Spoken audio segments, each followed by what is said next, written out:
Will you marry me? Yes, but weddings are so expensive. We'll see about that.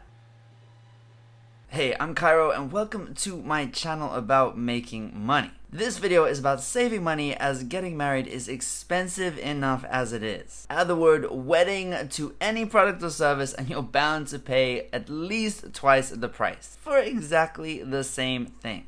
Now, we wanted to make sure that our wedding photos looked the business, but that doesn't mean there wasn't some room for negotiation, because everything in life can be negotiated, or at least you can try to. First, we researched different photographers and shortlisted our favorites. I tried not to look at their prices on their website because it would have been disheartening, as they are very expensive. Most weddings are on the weekend, so I figured there might be some room to haggle with the photographers if my fiance and I decided on a midweek wedding.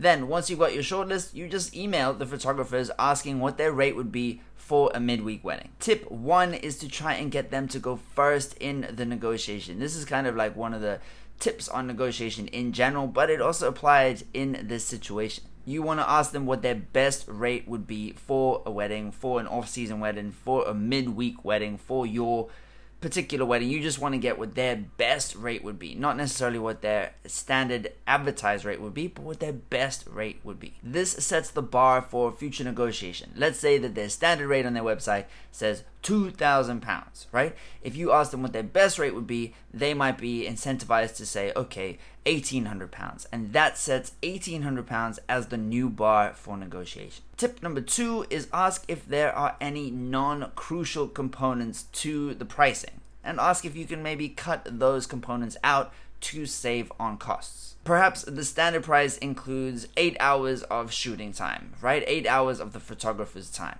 Maybe you don't need them for the full 8 hours. Maybe you can schedule and rearrange and plan and use logistics to figure out the best order for everything so that you only need the photographer for 5 hours or 6 hours. And maybe that'll affect the cost. I mean, it should affect the cost because they will be spending less time there, and time is money.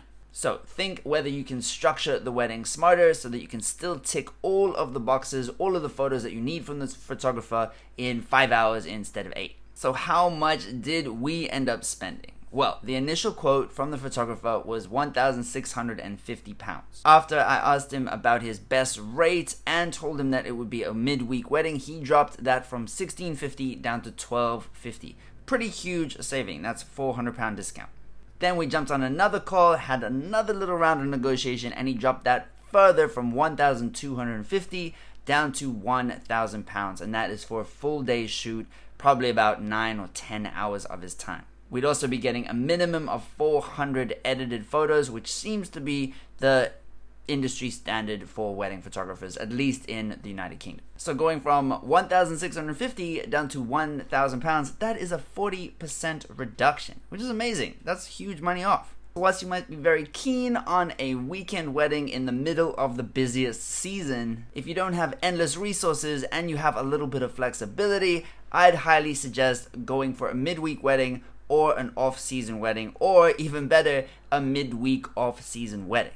And put those savings towards other things like vegan donuts, or better yet, your mortgage. Now, before I disappear to go learn how to be a better husband, give this video a cheeky like and subscribe for more videos about making money. And the YouTube algorithm thinks you're gonna like this video next, so check it out. I'll see you in there, and let's hustle together.